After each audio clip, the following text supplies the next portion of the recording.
ॐ पार्थाय प्रतिबोधितां भगवता नारायणेन स्वयं व्यासेन ग्रथितां पुराणमुनिना मध्ये महाभारतम् अद्वैतामृतवर्षिणीं भगवतीम् अष्टादशाध्यायिनीम् अम्ब त्वामनुसन्दधामि भगवद्गीते भवद्वेषिणीम् यं ब्रह्मा वरुणेन्द्ररुद्रमरुतः स्तुन्वन्ति दिव्यैस्तवैः वेदैः साङ्गपदक्रमोपनिषदैः गायन्ति यं सामगाः ध्यानावस्थिततद्गतेन मनसा पश्यन्ति यं योगिनः यस्यान्तन्न विदुःसुरासुरगणाः देवाय तस्मै नमः देवाय तस्मै नमः। ॐ सहना भवतु सहनौ भुनक्तु सह वीर्यं करवावहै तेजस्विनावधीतमस्तु मा विद्विषावहै। ॐ शान्ति शान्ति शान्तिः। In the evening classes, we will be looking at the message of the 9th chapter of the Bhagavad Gita. It's an important chapter coming right in the middle. How many chapters does the Bhagavad Gita have? 18. So 9 is right in the middle, and it has a lot of it has the vision, talks about the vision of Vedanta and why this vision is extremely important to internalize, and how this vision can transform one's life. So this is the message of the entire Bhagavad Gita, but also given specially in a wonderful way in the 9th chapter. Along with the vision, we also have a way of life, and here the way of life is this particular bhakti. The bhakti is the way of life, and that also is discussed in detail. And so all this makes it a very important chapter for reading, for internalization, for application in one's daily life.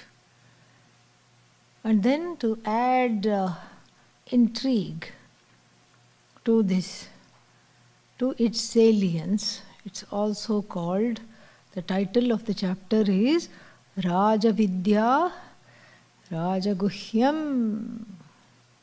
Rajavidya, and translated sometimes as kingly knowledge, royal knowledge. Rajaguhyam, kingly secret, royal secret. Not that there is any secret or kingly about it. It means Rajavidya, Rajaguhyam means that which is the king of all knowledges, and that which is the most cherished secret. Why is it the king of all knowledges? It's the king of all knowledges because only in this knowledge, having gained this knowledge alone, we can say Triptoham, I am satisfied. In every knowledge what happens? Tripti is there for 10 minutes until one says, yes, I know this, but what about that? What about something else? What about the subsection of that? And what about this? So many things are there. That's how the universities keep themselves going. Because one PhD after another PhD after third PhD, how is this possible? This is possible only because the first PhD critiques the PhD, the current PhD critiques the PhD thesis that was there before in order to justify its own existence. And the next thesis will hit this thesis out of the park, and then so on and so forth. And so therefore, every other branch of knowledge, there are questions, more questions than there are answers. There are more things, loose ends untied. But this knowledge alone, you can say, Triptoham, there is nothing more to want, there is nothing more to gain, there is nothing more to lose, there is no nivritti, there is no pravritti, I am complete. That's why it's the king of all knowledges, because knowing which there is not only nothing more to know, there is also nothing more to do. Very important. Nothing more to know, nothing more to do. King of knowledges. And it's also called Raja Guhyam, king of Rahasya, secrets. Secrets means what? What is a secret? That which is not told to anybody else. Correct? But every secret that we have, sooner or later comes out in the open. You know what? Don't tell anybody. But this one told me that one told them not to tell anybody, and this is what it is. You promise now, don't tell anybody, and I'll tell you what that one told this one, and this one told me. And then what does the person hearing it says? Yes, I won't tell anybody. Promise. I'll not tell anybody at all. Please tell me. And then after that, then the person who receives it now goes and tells somebody else and says, that one told me, this one told them, that one told them, and then that another one told me. And what did they tell me? Not to tell anybody. If you really promise not to tell anybody, I will tell you. Very soon, the cat is out of many, many bags. And the secret no longer remains a secret. It cannot be called the king of all secrets. Now, this secret, in the form of Brahma Vidya, is such that even though it is in full view, it is not understood. It is still a secret. Why is it a secret? Because even though it's in full view, I don't see it. I glaze over it. This was already talked about in the second chapter of the Bhagavad Gita, and what was told over there? It was said, Ascharyavat pashyati kashchidenam. Some people look upon it as a wonder. Ascharyavat vadati kechidanyah. Some people talk about it as a wonder. Ascharyavat kaschidanya shrinoti. Some other people listen to it with wonder. And you know the greatest wonder of all? Lord Krishna says, Shrutvapi naveda kaschit. Even after listening, one doesn't know. One doesn't know I am non-separate from Ishvara. One doesn't know I am the limitless Brahman. One doesn't know. So the best kept secret is that which is always out in open, but it is not understood for want of a means of knowledge, for want of the teachings. Very beautiful. So that's why it is called Raja Vidya, Raja Guhyam. And so many topics, important topics also, and we'll see, we'll study this enough to get a handle on what this chapter is trying to say. First, it begins with the vision. Very beguilingly, Lord Krishna says what? Idam tu te guhyatamam, we can chant. Idam tu te guhyatamam. Can we do that together, or it's not possible at all? Idam tu te guhyatamam pravakshyamyanasuyave jnanam vijnanasahitam yajñātvā mokṣyase shubhāt Rajavidya Rajaguhyam.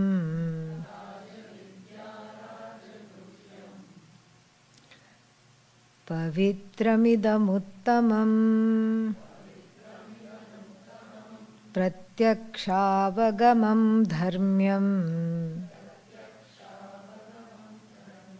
Susukham kartum avyayam.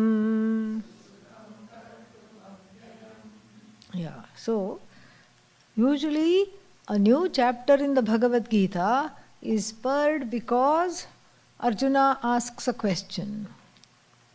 Lord Krishna thinks, oh, okay, coffee break, lunch break, dinner break, okay, the teaching is done. Now the student will get up and go. No getting up, no going. Arjuna asks a question and therefore the next chapter starts. Usually it's the same question, like in the satsangs. Okay, so therefore, here also we could have had Arjuna ask for a question, but no, he's not asking the question, and Lord Krishna himself is moved to give some teaching. Idam tu te guhyatamam pravakshyami. Pravakshyami, I'm going to tell you. What is it that I'm going to tell you? Guhyatamam, the most secret thing. Maybe Arjuna was falling asleep. Most secret thing, ooh, wake up. Something special is being told. Have to get up for this. Pravakshyami, and he addresses him beautifully. He Anasuyave. Anasuyave means what? Asuya means jealousy. Anasuyuhu means the one who is jealous. He Ananasuyave means the one that has no jealousy. What a beautiful thing to address somebody. You who are perfect, because jealousy is the worst thing to conquer. Everything else can be conquered. Jealousy is something that is very difficult to conquer. And here, in addressing him as the one who is naturally free of jealousy, two things are accomplished by Lord Krishna. Lord Krishna says what? You are not at all succumbing to jealousy. Your nature is already pure. You are an adhikari for this knowledge. Your nature is already free. Your nature is already pure. Your nature is already perfect. Perfect nature. And as the Atma, you are perfect and you are Atma. Can the Atma be jealous? Say no, so we can move on. Okay, yeah. Atma cannot be jealous. It doesn't have emotions. It is consciousness. It is free of everything. And you are the nature of that which is free of all jealousy, all duality. That could be one level of address which is more in the form of a, in the form of a teaching. And on the more practical level, seeing Arjuna in the flesh, in the body, and seeing that he really did not have a jealous nature, he's appreciating him. Very nice. A nice change from being called a sinner being called somebody who cannot be redeemed. Here, it's like there is nothing wrong with you. Really, if the Hindu Dharma must be studied in detail to overcome the psychological problem of low self-esteem. Really. When we look at all this, we understand that this self-esteem, low self-esteem is an impostor. And the more I see this, the more clear it becomes. Guhyatamam pravakshyami he anasuyave. Jnanam vijnana sahitam pravakshyami. What are you going to tell? I'm going to give knowledge. Jnanam. Jnanam pravakshyami. And then what else do we have? What is the next word? Vijnanam. Jnanam should have been enough. Or just Vijnanam should have been enough. But when they are presented together, it means that there is a different meaning. Each one has a different meaning. Otherwise, there's no point in saying, please come over for some tea and you can have some chai also. What's the sense in saying that? Makes no sense at all. Because both tea and chai mean what? Same thing. So here Jnanam, Vijnanam also mean exactly the same thing. But if they are used together, we give the Shastra, the teaching, the benefit of doubt and say there must be something here. And Adi Shankara in the Bhashya says, Jnanam is of course Brahma Jnanam. And Vijnanam, we say, well assimilated knowledge. A knowledge that is as good as real for the person, the knowledge that has become the person, and a knowledge that is free of doubt, free of vagueness, free of mistakes, errors. That kind of a knowledge I'm going to give you. Not only I'm going to give you the knowledge, you are free, you are whole, you are non-separate from Ishvara. But I'm also going to give you the means by which to attain the knowledge, the preparatory steps that one has to take to attain the knowledge, I'm going to tell you. And not only that, I'm going to tell you, what else am I going to tell you? I'm going to make sure that you assimilate this knowledge without any effort at all. Absolutely no effort. And then, so this is a very big and a opening full of promise. And of course, the promise being from Bhagavan, he will definitely deliver. Amazing it is. And then so, Jnanam Vijnana Sahitam, what will happen? Of course, why do I want this knowledge becomes an important question. What will I get? This is the human tendency to keep on asking, इससे मुझे क्या मिलेगा? What will I get out of this? I have to get something out of this. Simply why should I sit and listen to you? I should get something. What is the promise here? What are the goods? What is the product here of this? I need it. What is the product? What are the goods? So, come on, tell me, what will I get from this knowledge? इससे मुझे, what will I get? क्या मिलेगा? What will I get? You please tell me. Yad jnatva, knowing which, mokshyase. Mokshyase means you will be free. And then, if you look at the text, in the Devanagari, there is a little S shape after mokshase. There is an S formation, and that S formation is called what? Avagraha. Avagraha means what? A certain kind of an elision. So if you just forget that elision, if you elide over that S, then S-shaped character there, what do you get? Mokshase shubhat. you will be free of all auspicious things in your life. You'll get the opposite meaning. Therefore, Patha Samskritam, study Sanskrit. Very important. And so we have to be very ready with understanding this, that every single mark in the Sanskrit language is important. So what has been elided here is a. The negative particle has been elided because of a sandhi rule. If a is preceded by a, if a is followed by a, then what happens?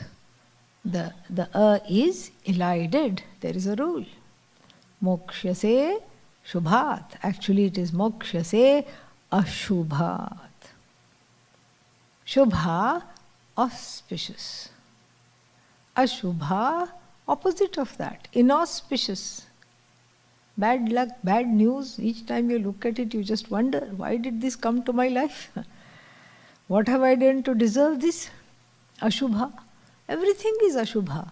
The most Ashubha of all is what we have been discussing as the Graha, the shark that holds on and never lets go. The samsara shark. And what is that?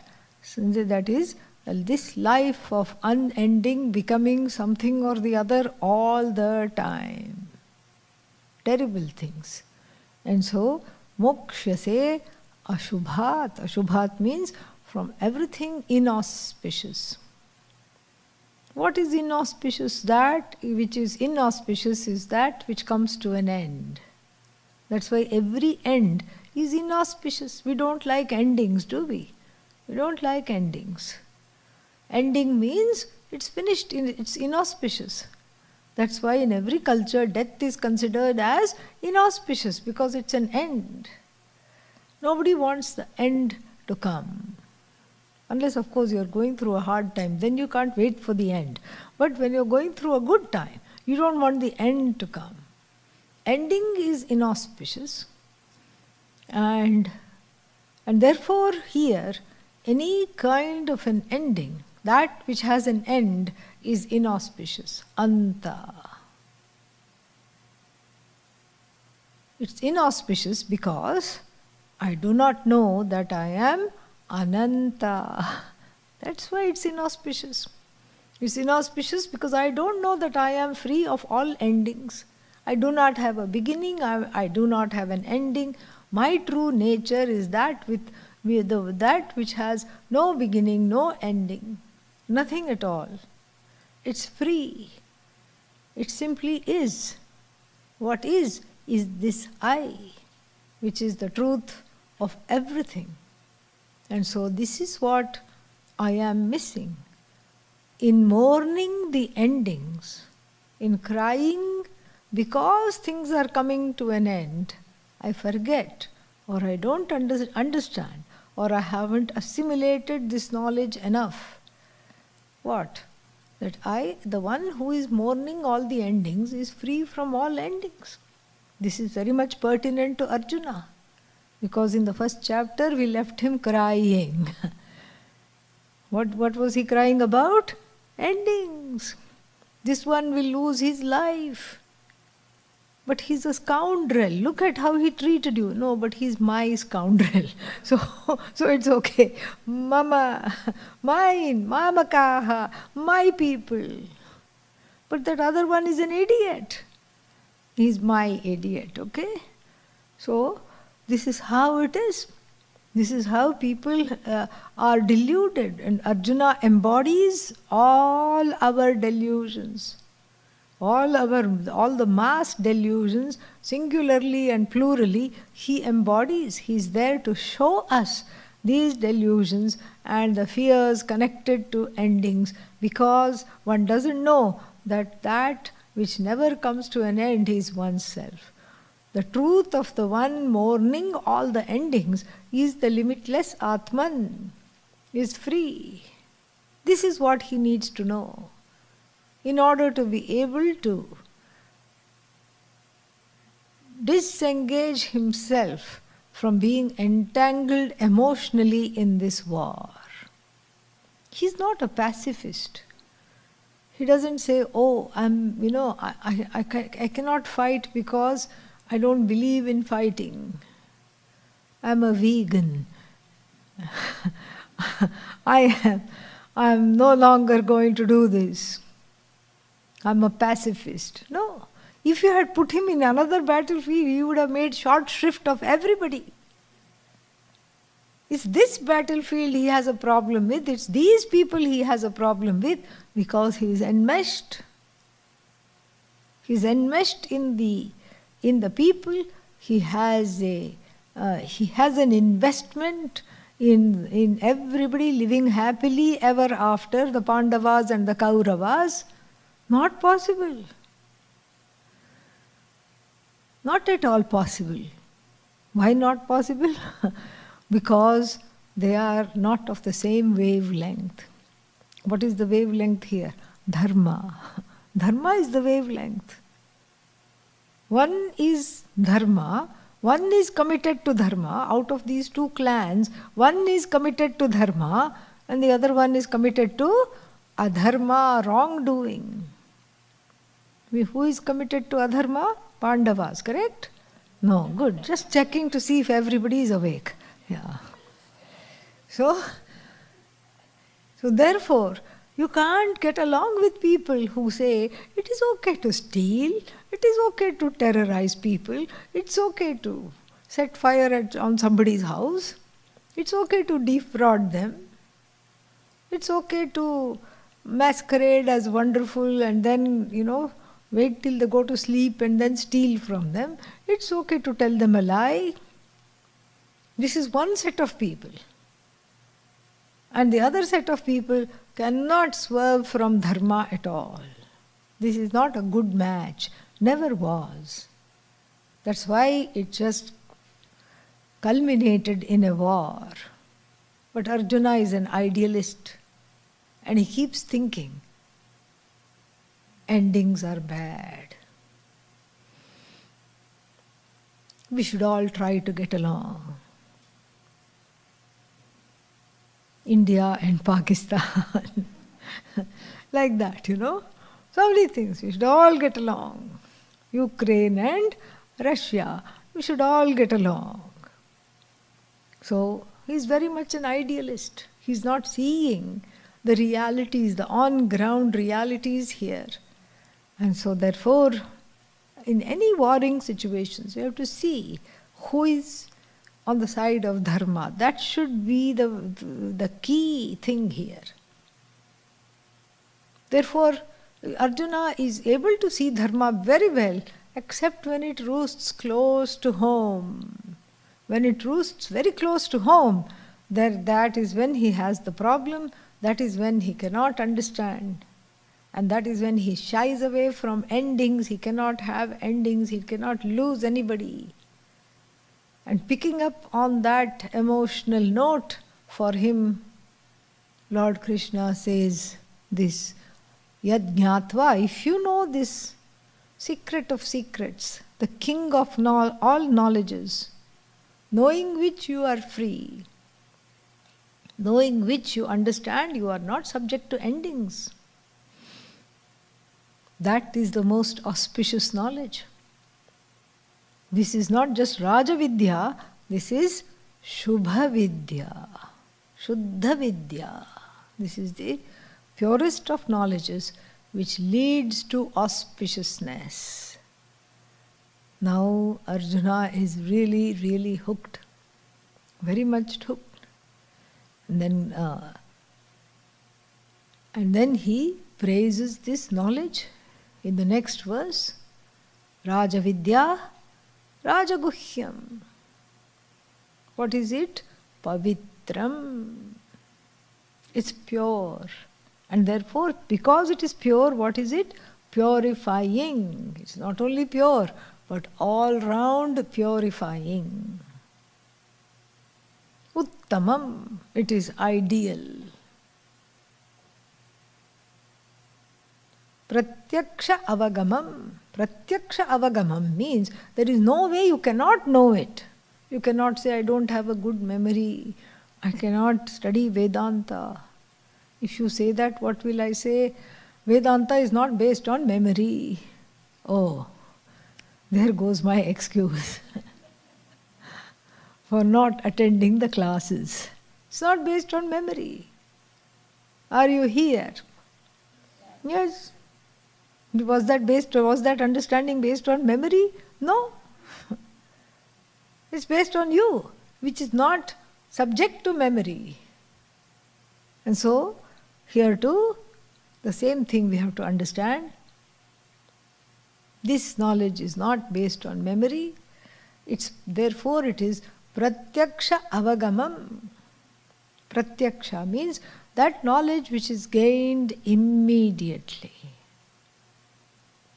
Thank God for that. Otherwise, you have to think, okay, how many retreats will it take for me to gain this knowledge? How many years I have already been studying? And how long will it take? So here you don't have to guess. Why? Because knowledge is immediate.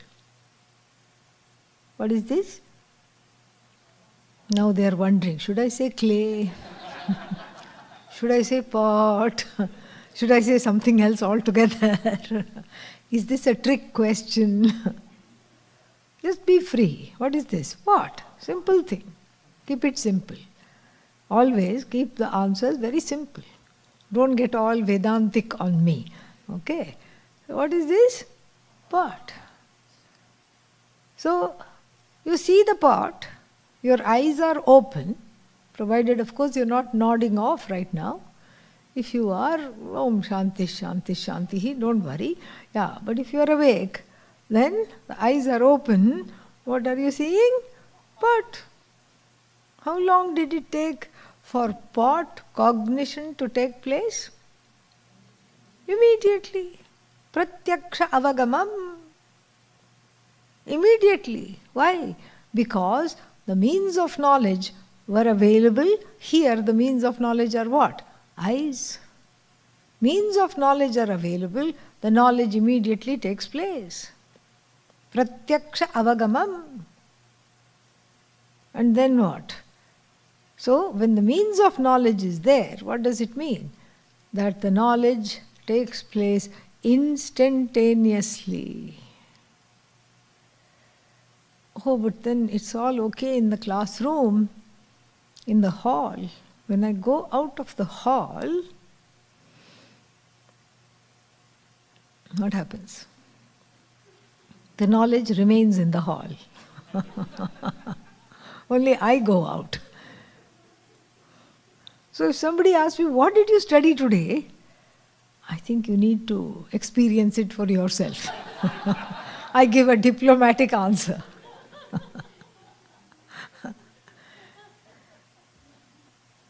So how can you say it's immediate? How can you say that it's immediate and it's instantaneous? But in the classroom, was it not immediate? Yes. Was it not instantaneous? Yes. Did you or did you not have an aha moment? Yes. So then there is this kind of a dual experience. The one who is dragging the feet and saying, how many more retreats it will take? How many camps? I don't call it camp, okay, because it reminds me of the military. Yeah. So, boot camp, yeah. This is not a spiritual boot camp. So, that there seems to be some kind of a dual experience with regard to this assimilation of this knowledge. On the one hand, it is indeed instantaneous. On the other hand, it is subject to a lot of error and vagueness. What to talk of doubt?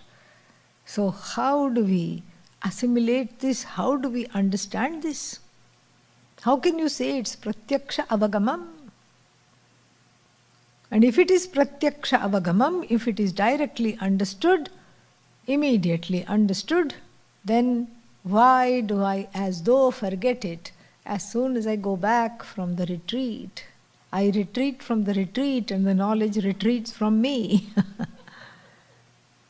The knowledge also beats a retreat. Why does that happen?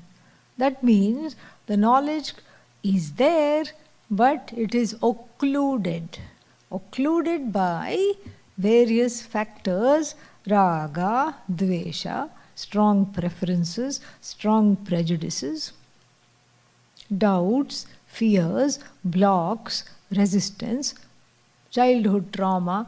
All these are factors that inhibit the blossoming of the knowledge in the heart. It doesn't mean the knowledge is not there. It's there. You have studied it. But it is inhibited in its expression. It is inhibited in its experience also.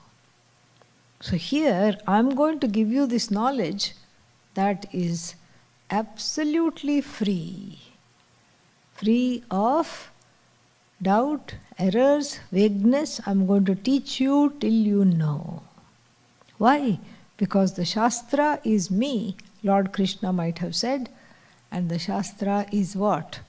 Is nothing but pramana, the means of knowledge.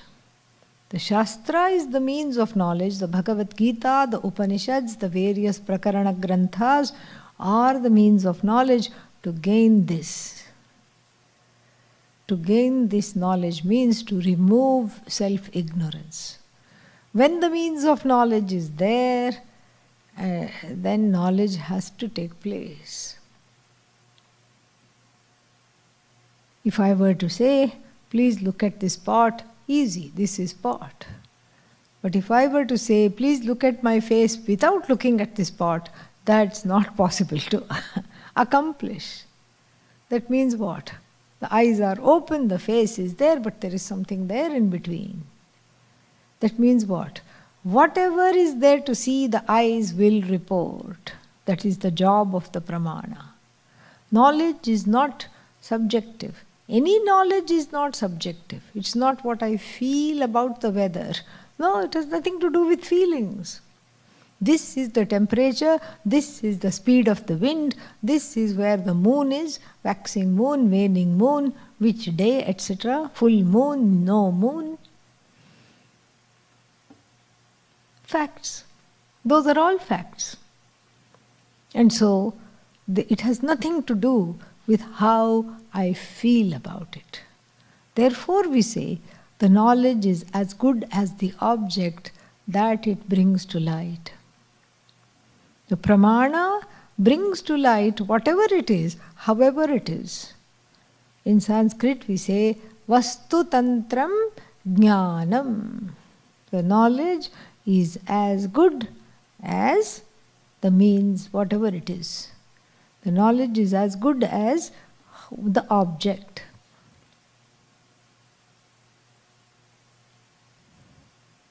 Bringing out the pot again. Now if I say, look at this wonderful mango in my hand. Please see, enjoy this mango. Who wants mango prasad? Nobody will raise the hand. They will raise alarm. She was okay in the morning.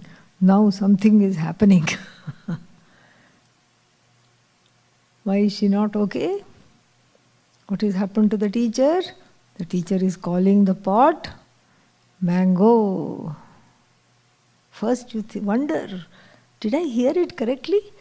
Was it a mango that she said? Yes, she said mango. The neighbor confirms, yeah, I also was wondering, but yeah, that's what she said.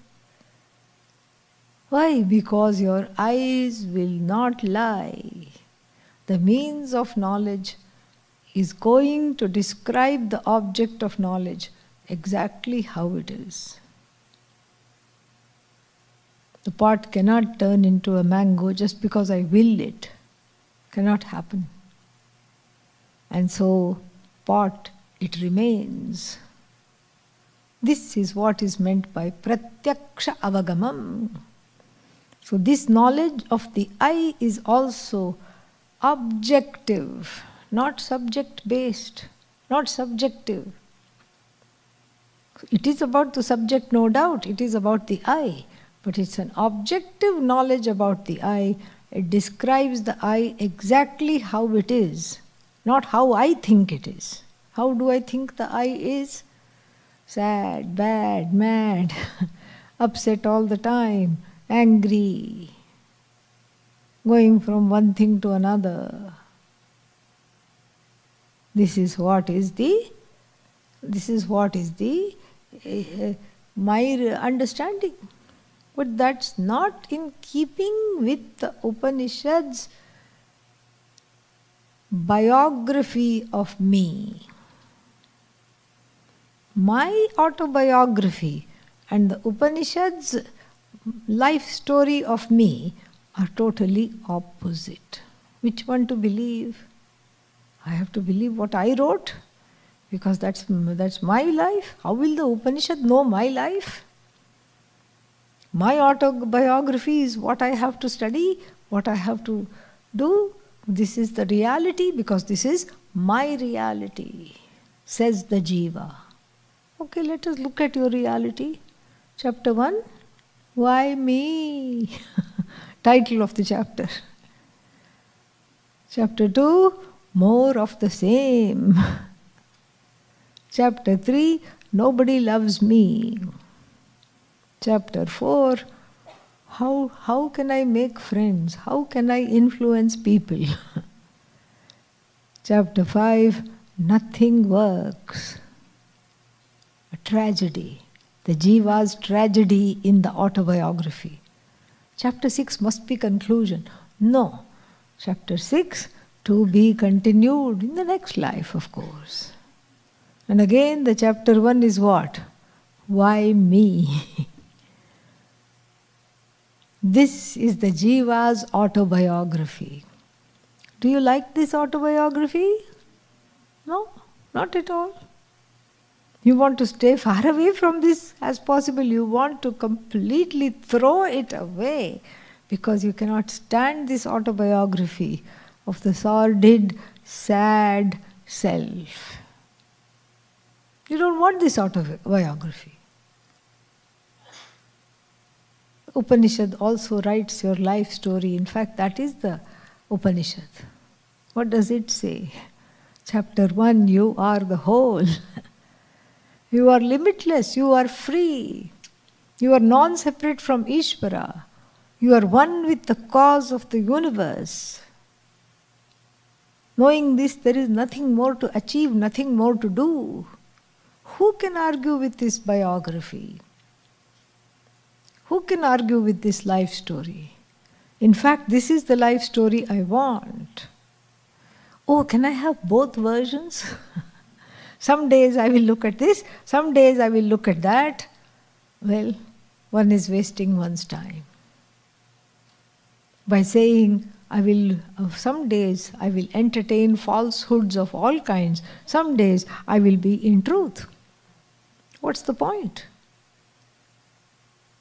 In fact, the autobiography gets cancelled in the wake of this biography of the Jiva written by the Upanishads. Therefore, it is pratyaksha avagamam, immediately understood. The knowledge is based not on fancies, but it is as good as the object of knowledge.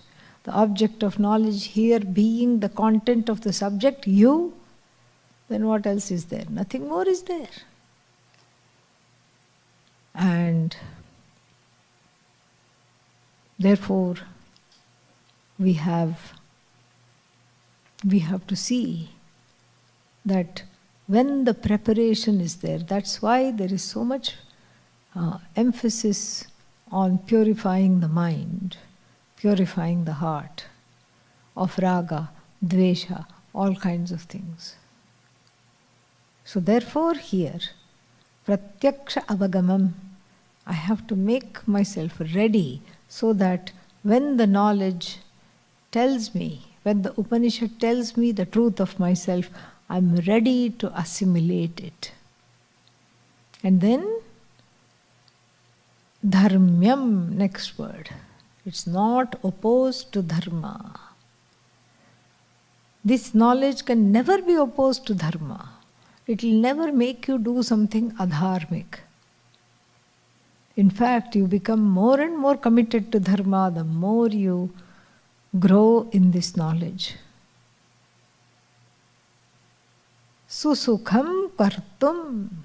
Kartum susukham. Easy to live this life. In fact, the other life that one has been living is a masquerade.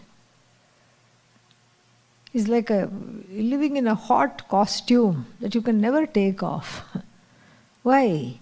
Because you can never take it off because you just feel like this is my identity. Jiva hood. Jiva wearing a hoodie, that's all. Jiva hood means this jivatvam is my identity. It's my identity because I believe in it. I believe that this is what it is. I am this much and this much alone. These are the people I like. These are the people who are inimical to me. These are the things I have. These are the things I don't have. These are the things I want to get. These, on the other hand, are things I want to get rid of. This is my world. And then, with this mindset, when I go and study Vedanta, then my world gets compartmentalized. One part of the head is spewing big Mahavakyas. Tattvamasi, Aham Brahmasmi, East or West, I am the best. And then the other half of the buddhi is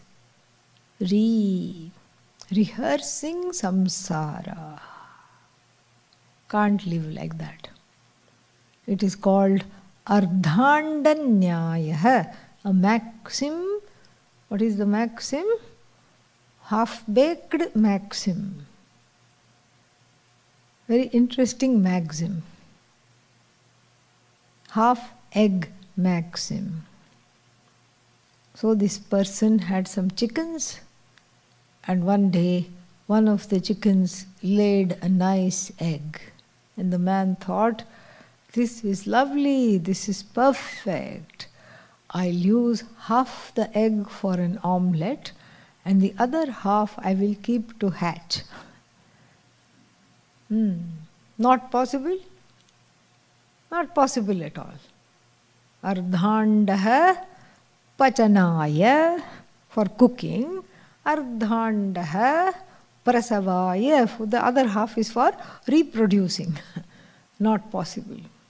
It's also called ardhajari nyaya. Ardhajari nyaya means the person is just, it's almost like there's an invisible line running from the forehead to the nose and the face and the chin.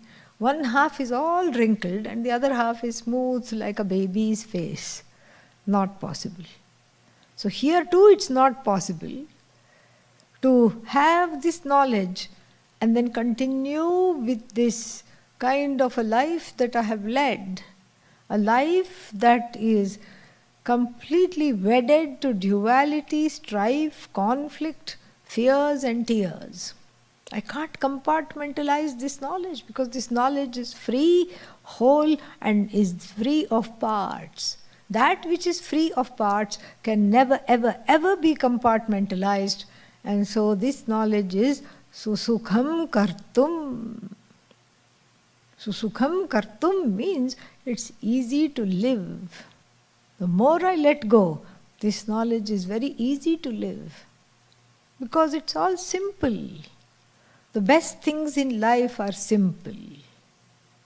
You don't want a whole complex experience. Complex experience of, something. You wanted a very exclusive, special experience of dining in a restaurant that has stars. What kind of stars? Michelin stars, yes. It's a big thing. I don't know why. And I don't know who gives them, and sometimes they take them away also. Yeah. But anyhow, let's say that this particular restaurant has 2 or 3 stars, The more stars it has, the more expensive it is. Okay? Why does it called stars? Because it's only meant for the stars, film stars, and other celebrities, not for the regular people. But I want to go there, I want to dine there. And then what? I went to one, somebody took me, that's how I know this. And then it says appetizer, oh, this appetizer is the best, east or west, you have to get this. I said, I'm not getting anything, you order whatever you want. Then one big plate came. Inside that was a small little, a thimble full of quinoa, upturned, in a nice shape, tiny shape. One mint leaf stuck to it. And 4 brown drops on all 4 sides. I'm not making this up. This was in Thailand. There's an Indian restaurant in Bangkok which has this Michelin business. And so that's where the hosts had taken me. And I looked at it. And next to me, the lady was very keen on going here. The husband, her husband not so much. The husband also looked at me, I also looked at him. He's a big man. And imagine eating a thimble full of quinoa. That probably, I didn't see the bill, that would have cost what, $20 just for the appetizers, maybe even more. So I said, would you like to have my... He said, yes, thank you. He was very relieved because he thought he would go hungry.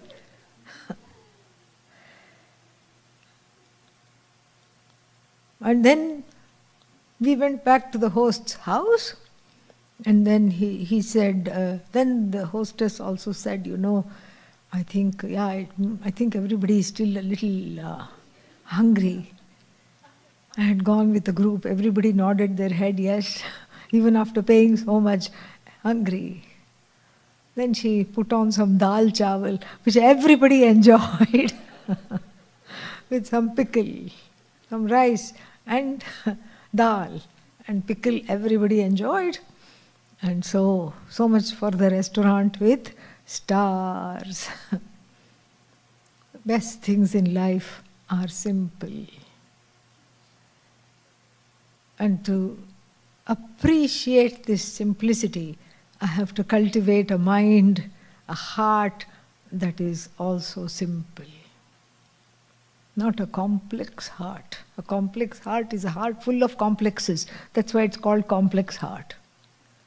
Oh, what is this person thinking? Why are you worried about what the other person is thinking? No, they're looking at me like this. Maybe they got something in their eye,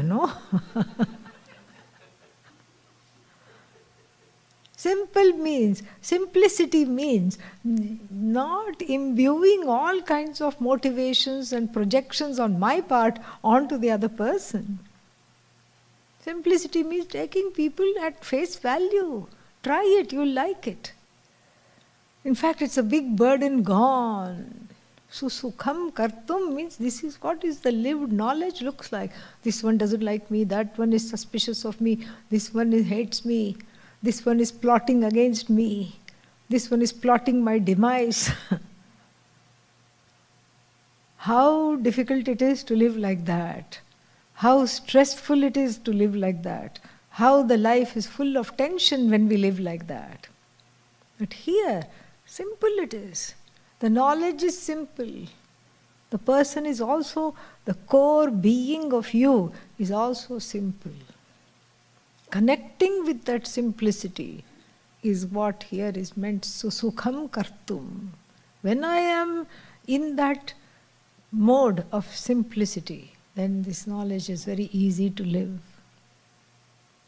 Avyayam. Avyayam means what?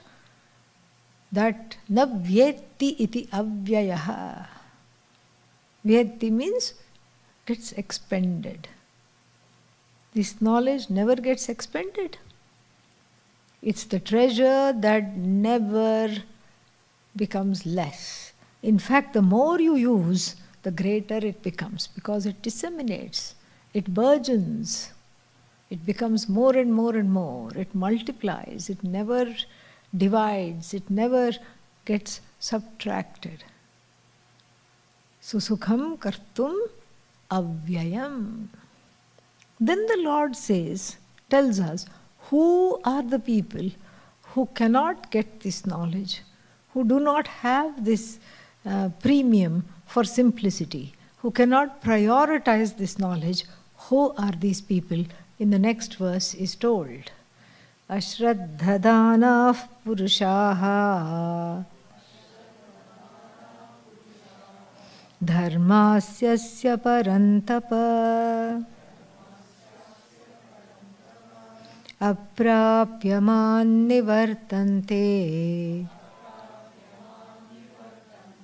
mrityu samsara vartmani. Yeah, very beautiful. Ashraddhadhanaha purushaha. Purushaha means people. People, okay, not men. Only in vernacular languages it is men, but in Sanskritam, purushaha means people, generally. People. Ashraddhadhanaha purushaha. People with distrustful people. People without shraddha. People without shraddha are who? Distrustful people.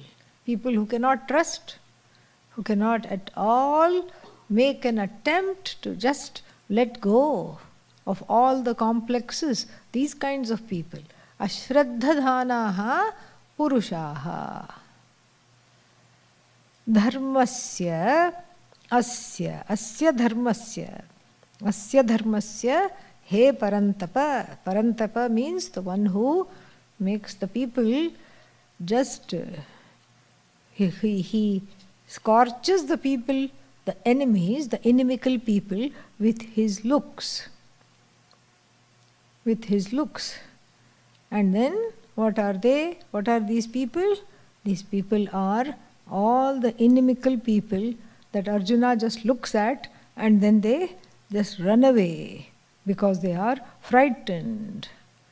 So these ashraddhadhanaha purushaha dharmasya asya. Asya dharmasya means in this dharma, in this way of life, these are the people who do not have faith. They do not have trust. They do not have any kind of a entry point where you can talk to them. Ashraddhadhanaha. Some people may be distrustful, but you sit and talk to them, they then become open to listening. These are not those kinds of people. These are people whose hearts are shut down, very difficult to interact with. What happens to them? Mam aprapya nivartante. Mam, me. Who is this me? Bhagavan is talking. It's not Mr. Krishna. Sanjaya uvacha, we encounter Dhritarashtra uvacha, Arjuna uvacha, and then what? Krishna uvacha, yes? No. Shri Bhagavan uvacha. Bhagavan. Bhagavan means Vyasa presents Krishna as Bhagavan. So here it's not Krishna talking. Krishna in the form of a human being as an avatara, not that. And that he's going to say later. So this is Bhagavan talking, and Bhagavan says, every human being's destiny is me. Has to know himself or herself as non-separate from me. That is the purpose of the human life. That is the only purpose of the human life. That's the only purpose of the human destiny. That is why the word Narayana means Narasya Ayanam. Ayanam, the goal of the human being, is called Narayana. Name of the Lord includes the human being. The goal of the human being is called the Lord, Goddess. That is where my life's whole message is my life. I should be abhimukha, means I should be facing that. I should be going towards that. And there are two ways of going. One is drop everything, go. Oh, that's very difficult. Doesn't matter. Don't drop everything. Keep life juggling. Keep the balls in the air, and then also make sure you are going there. Two ways of going. One is called Sankhya Yoga or Jnana Yoga. You do nothing but study, teach, etc. That's all you do. When you can teach, you teach. Otherwise, you study. And then the other marga is called what? Karma Yoga. I do everything and continue to grow, but at the same time I'm studying and I'm dropping the raga dveshas, gaining maturity, inner maturity, emotional freedom. There is spiritual growth. I evolve. How? By using my own work to drop all the raga dveshas, because I'm not interested in the result of action. I'm interested in my growth. So the results of action I'm not oriented towards at all.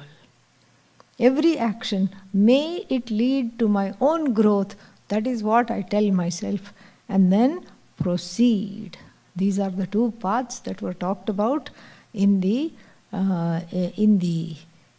third chapter, at the beginning of the third chapter. And then here also it is referred to here that for these people who have no trust, who are not simple, who are full of complexes, who you cannot talk to at all, what happens to them? Aprapya mam, not gaining me as the destination. Me means oneness with Bhagavan, oneness with Ishvara, not gaining the oneness in this universe. Nivartante, they return. Where do they return? Mrityu samsara vartmani. Vartman means the path. One path is the path of no return. Another path is what? Vapas gaya. Path of a loop of samsara. Keep on being born in various life forms. People said, oh, now I'm a human being, I can't become an animal. In one satsang somebody said, and Pujya Swamiji set them straight. No, you can definitely be an animal, no problem at all. Because this life, if one has wasted this human life, then next life anything can come, no problem. So, mrityu samsara vartmani. Mrityuhu eva samsara. This samsara characterized, mrityu lakshana samsara, that samsara characterized by all kinds of endings. Look at the contrast. So, moksha se ashubhat. From all endings you will be free. Otherwise, what will happen? To those who are not able to do this, they will be going from death to death, ending to ending. Kathopanishad says that. Mrityoho samrityum apnoti yaha nana iva pashyati.